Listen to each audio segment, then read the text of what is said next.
कथा रूपी मान सरोवर मिला कि नहीं मिला? और इस कथा रूपी मान सरोवर में आप डुबकियां लगा रहे हो। आपने भी स्वीकार किया कि हाँ स्वामी जी हम सब डुबकियां लगा रहे हैं। एक ही विकल्प है। मैं एक बात कहता हूं, आप सबसे बता रहा हूं, आप रामायण घर घर में रखो और अर्थ सहित गीता प्रेस गोरखपुर की रामायण जो बड़ा साइज की है उसको रखिए। आप नित्य जो है रामायण को पढ़ने के लिए 5-10 मिनट का समय निकालिए। आपको महाराज समय नहीं निकलता है, बहुत ही व्यस्त लाइफ है, समय निकलता ही नहीं। मैं एक बात कहता हूं, बहुत से ऐसे लोग बैठे हैं जो सुबह सुबह जगते हैं, चाय और अखबार दोनों, अखबार पढ़ते हैं और चाय पीते हैं। बोलो पीते हैं कि चाय पीते हैं और अखबार पढ़ते हैं। चाय न मिलेगी तो घूमेंगे इधर उधर, और अखबार पढ़ने को नहीं मिलेगा तो इधर उधर घूमेंगे। अखबार क्यों नहीं आया? क्या बात हो गई? चाय क्यों नहीं मिली? क्या बात हो गई? चाय और अखबार के बिना नहीं रह सकते हो। पढ़ते हो अखबार, चाय पीते हो, ये दोनों ही नुकसान करते हैं। चाय भी हानिकारक है और अखबार की भाषा भी हानिकारक ही है। क्यों? जब जब भी पेपर को पढ़ोगे उसमें समस्याएं लिखी होंगी। बोलो लिखी होंगी कि नहीं? घर से लेकर के देश तक की समस्या, देश से लेकर के विदेश तक की समस्याएं, समस्याएं ही समस्याएं। अच्छा एक बात आपको बताएं, आपने अखबार पढ़ा और चाय पी, तो चाय पीने के बाद आप तुरंत गए कहाँ? स्नान करने। अब हम वो शब्द नहीं बोलना चाहते, कहाँ गए है नहीं, आप बाथरूम में चले गए। अच्छा भाई पेपर पढ़ने के बाद आपने क्या किया? बोले पेपर पढ़ने के बाद आपने उस पेपर को अलग फेंक दिया। किसी ने कहा कि आपने अलग क्यों फेंक दिया? बोले अब हो गया ये रद्दी। आपने क्या कहा? मैंने पढ़ लिया, ये पेपर क्या हो गया? अब मेरे मतलब का नहीं है, रद्दी हो गया। इसका मतलब है एक बार पेपर को पढ़ा, रद्दी हो गया पेपर। बोलो हो गया कि नहीं हो गया? लेकिन रामायण को आप जब पढ़ते हो तो ईमानदारी से बताओ, रामायण कभी पुरानी होती है? बोलो कोई माई का लाल बता दे कि ये कह दे कि कल तो पढ़ी थी, अब रामायण दूसरी लाओ, ये तो पुरानी हो गई। तुम्हारे दादा परदादा कई पीढ़ियों से बोलो रामायण पढ़ते आए कि नहीं पढ़ते आए? क्यों? आखिर कागज रामायण में भी है और कागज अखबार में भी है। खबरें अखबार में छपी हुई हैं, ऐतिहासिक खबरें, पौराणिक खबरें रामायण में छपी हुई हैं। बोलो है कि नहीं? लेकिन एक को पढ़ा आपने, वो रद्दी हो गया, और दूसरे को पढ़ा, उससे श्रद्धा उत्पन्न हो गई। बोलो हो गई उत्पन्न कि नहीं? कारण क्या है? कारण यही है, अखबार जगत से जुड़ा है और रामायण जगदीश से जुड़ी है। जो जगत से जुड़ता है वो नश्वर माना जाता है, और जो जगदीश से जुड़ता है वो अमर हो जाता है, उसका अस्तित्व बढ़ जाता है। इसलिए मैं कहता हूं कि संसार में रह करके भगवान से जुड़ो, संसार में रहकर भगवान से जुड़ो, और भगवान से जुड़ो तो भगवान की जो कथा है उससे जरूर जुड़ो, और भगवान की कथा रोज पढ़ो। रामायण पढ़ोगे अर्थ समझ में आएगा। तुम्हारे जीवन की कोई समस्या होगी, ऐसा प्रसंग रामायण में पढ़ने को मिल जाएगा कि तुम्हारी समस्या पढ़ते ही समाप्त हो जाएगी। बोलो हो जाएगी कि नहीं? इसलिए रामायण को पढ़ने में थोड़ा 5-10 मिनट, चाहे 5 मिनट, और अर्थ जरूर पढ़ लिया करो। नहीं समझ में, चौपाई अगर समझ में आ गई अर्थ तो ठीक है, नहीं आ रहा तो नीचे एक निगाह डाल लो कि इसका अर्थ क्या है। नहीं खोपड़ी खराब करो मोहल्ला भर की, अर्थ समझ में नहीं आ रहा, चौपाई पढ़ के मोहल्ला भर की खोपड़ी खराब। आज तो ऐसा पढ़ लिया, समझाई में नहीं आया, क्या है समझाई में नहीं? अरे नीचे लिखा तो है, उसको समझो, है ना। वैसे समझाने के लिए हम बैठे हैं, लेकिन हम 24 घंटा तुम्हारे घर ही में बैठे रहेंगे? बोलो भाई कि तुम रामायण पढ़ो हम अर्थ बतावें? बोलो भाई क्या हम नारद हैं कि हर जगह प्रकट हो जाए तुरंत? भैया हम तो साल में एक बार आ सकते हैं और आपको समझा सकते हैं, बता सकते हैं, लेकिन इतनी बढ़िया व्यवस्था गीता प्रेस गोरखपुर ने दी है कि हर चौपाई के नीचे अर्थ है, हर दोहे के नीचे अर्थ है, हर छंद के नीचे अर्थ है। इसलिए अर्थ सहित रामायण पढ़ा करो। 5 मिनट का समय निकाल के ही रामायण पढ़ा करो, लेकिन हर घर में होना चाहिए। 2 होना चाहिए घर घर में, एक तो तुलसी कृत रामायण और दूसरा तुलसी दल। अगर तुलसी कृत और तुलसी दल रहेगा तो तुम्हारी हर समस्या का समाधान होता रहेगा। तुलसी दल और तुलसी कृत 2 की विशेषता क्या है? कहे ताप हरत तुलसी जगत, तम हर करत प्रकाश।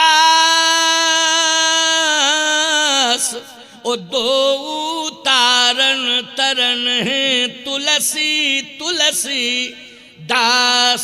बोले दोनों से ही कल्याण है, दोनों से ही उद्धार है। एक और महत्वपूर्ण बात सामने आई, क्या? भगवान शंकर ने कहा तुलसी रामचरित का विस्तार करो, तो तुलसीदास जी बालकांड से प्रारंभ किए रामायण और उत्तर कांड में पूर्ण कर दिए। कितने कांड बने बालकांड से लेके उत्तर कांड तक? 7।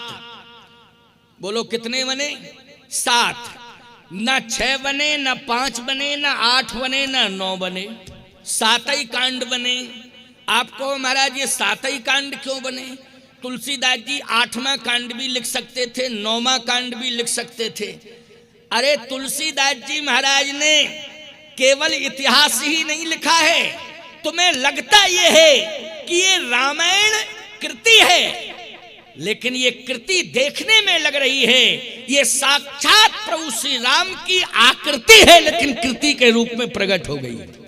ये रामायण जी की आकृति है। अच्छा, मानव की आकृति के 7 अंग प्रमुख होते हैं। 7, 8वां अंग नहीं, 9वां, 7 ही अंग प्रमुख हैं। और भगवान राम जब नारायण से नर बने तो वो 7 अंग उनके एक एक कांड एक एक अंग से जुड़ा है। संत तुलसीदास जी की परंपरा में नाभाजी महाराज हुए हैं। नाभाजी ने एक बहुत अच्छी बात लिखी, बालकांड प्रभु पाए। जिस समय उन्होंने भगवान का दर्शन किया संत नाभाजी ने, राजस्थान में उनका जन्म हुआ था संत नाभाजी का, तो नाभादास जी ने जैसे ही भगवान का प्रत्यक्ष दर्शन किया तो कहा, ओहो धन्य है तुलसीदास जी महाराज, हम समझते थे ये कृति है, लेकिन ये तो प्रभु राम की आकृति है। रामायण रामायण पढ़ते पढ़ते राम प्रकट हो गए। नाभादास जी रामायण पढ़ रहे थे और रामायण पढ़ते पढ़ते रामायण में ही राम प्रकट हो गए। नाभादास जी को दर्शन देने लगे, श्री राम जी प्रकट हो गए। तो देखा क्या, बोले बालकांड प्रभु पाए। बोले बालकांड पढ़ रहा था, ये तो प्रभु के पैर हैं। बालकांड प्रभु पाए, अयोध्या कटि मन मोहे। ओ उदर बनो आनंद हृदय किसकिंधा सोहे। सुंदर ग्रीव मुखार बिंद कहे लंका गायो। सुंदर ग्रीव मुखार बिंद कहे लंका गायो। रावण कुंभकर्ण घननादि आदि समायो। उत्तर मस्तक कांड है, यही विधि तुलसीदास भन। आदि अंत लो जानिए, यह रामायण श्री राम तन। ये रामायण तो श्री राम जी का ही तन है। एक एक कांड एक एक अंग का प्रतिनिधित्व कर रहा है, इसलिए 7 अंग हैं प्रमुख शरीर के, ऐसे ही 7 कांड हैं। ये भगवान का ही स्वरूप है। प्यारे, उत्तर कांड में एक महत्वपूर्ण बात, वो क्या, कांड तो सभी महत्वपूर्ण हैं, लेकिन उत्तर कांड में एक विशेषता है। वो विशेषता ये है कि उत्तरी कांड में रामराज हुआ। रामराज किस कांड में हुआ? उत्तर कांड में। अच्छा, राम का जन्म किस में हुआ? बोले बालकांड में। राम जी का विवाह किस कांड में हुआ? बोले बालकांड में। लेकिन राम जी का राज्याभिषेक किस कांड में हुआ? उत्तर कांड में। उत्तर कांड है जिंदगी की फलश्रुति, जीवन की फलश्रुति। ये फलश्रुति है। संपूर्ण जिंदगी में जितने भी प्रश्न हैं उन सभी प्रश्नों का उत्तर उत्तरकांड में है। पूरा उत्तरकांड पढ़ना, पूरा उत्तरकांड पढ़ना। जिंदगी में जितने भी तुम्हारे समस्याओं के पहाड़ खड़े हो गए हैं, उन समस्याओं के पहाड़ों को ध्वस्त करने में उत्तरकांड बहुत बड़ा सहयोगी है। हर समस्या का समाधान उत्तरकांड पढ़ने से मिल जाएगा, लेकिन पढ़ना पड़ेगा तुम्हें उत्तरकांड। बालई कांड नहीं पढ़ पाते, उत्तरकांड कहाँ से पढ़ोगे? फुर्सत ही नहीं है। लोग कहते महाराज फुर्सत नहीं, क्या करें? हमने कहा भैया कभी कभी तो फुर्सत निकाल लिया करो। कहे रामायण पढ़ने की फुर्सत नहीं।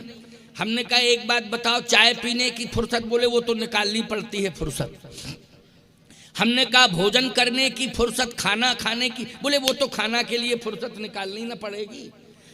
और बोले काम करने के? बोले कामों करने के लिए फुर्सत निकालनी पड़ती है। काम तो करना ही पड़ेगा महाराज, इसके लिए समय निकालना ही पड़ेगा।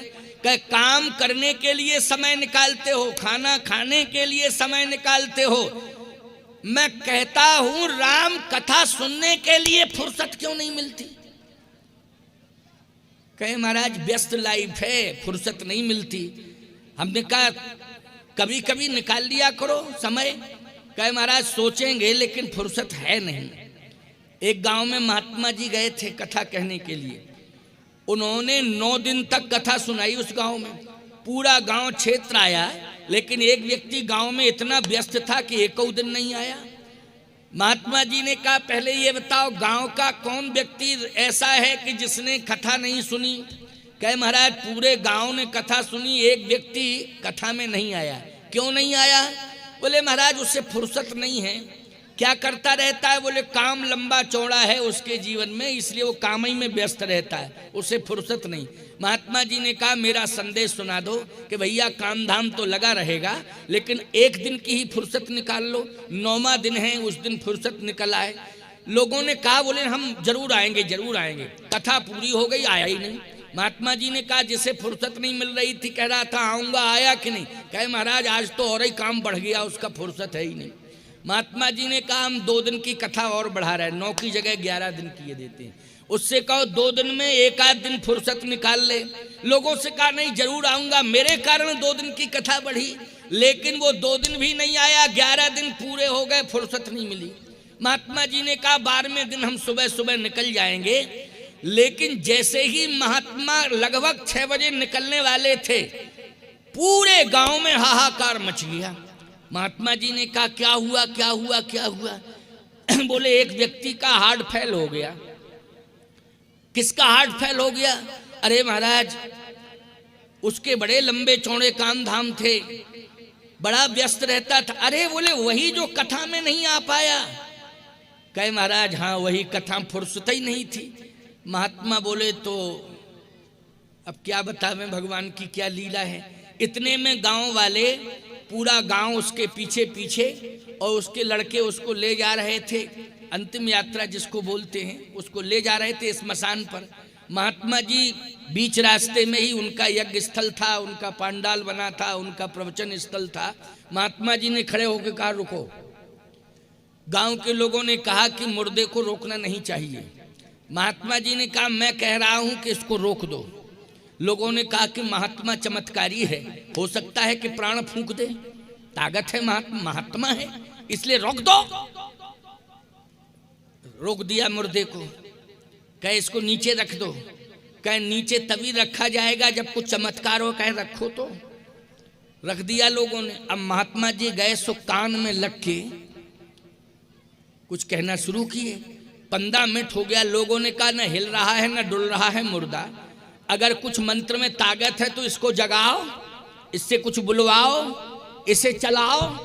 महात्मा बोले डिस्टर्ब मत करो, हमें अपना काम करने दो, तुम बीच में क्यों बोल रहे हो फालतू के।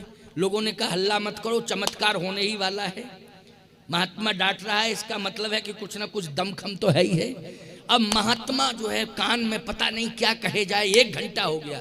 लोगों ने कहा 1 घंटे से क्या कर रहे हो? महात्मा जी बोले 11 दिन तक फुर्सत नहीं मिली, आज इसे फुर्सत मिली, कथा सुना रहे इसको।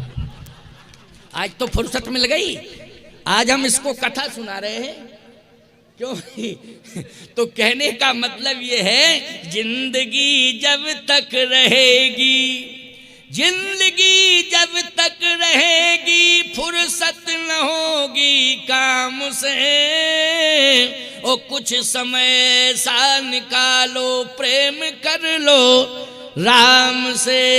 इसलिए भगवान के कार्य के लिए, भगवत कथा सुनने के लिए, भगवान के दर्शन के लिए समय निकाला करो। चाहे जितने तुम व्यस्त क्यों ना हो, चाहे नेता हो, चाहे अधिकारी हो, चाहे पुजारी हो, कुछ भी हो, लेकिन भगवान के दर्शन के लिए, भगवान की कथा सुनने के लिए समय जरूर निकालना चाहिए।